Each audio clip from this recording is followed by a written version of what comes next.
So mga idol, dito na tayo sa Little Kyoto. Mamasyal tayo dito mga idol. Yan mga idol, kami ay magbabayad muna ng entrance na sa halagang 100 pesos.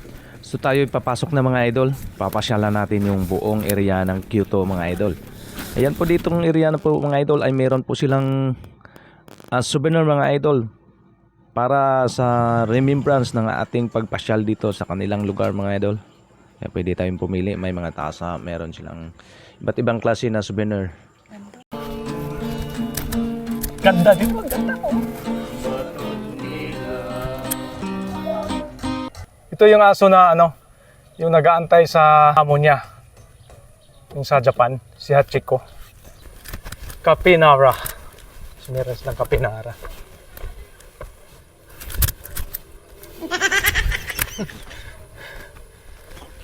So, kaya tayo sa taas. Hi there! So, kaya tayo dito guys. Doon tayo sa tuktok. So dito na natin makikita mga idol ang view ng Kyoto mga idol papuntang baba.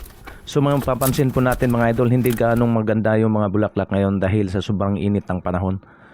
Kaya hindi natin makita yung kagandahan talaga niya. Kasi yung mga side nito mga idol ay napakaraming bulaklak na tinatanim nila dito.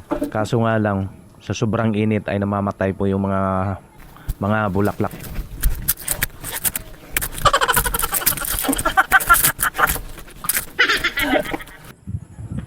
So mga idol, nandito na tayo sa pinakatuktok. At dito natin makikita yung iba't ibang klase ng disenyo ng Little Kyoto mga idol, dahil meron din silang mga anime na nilalagay dito.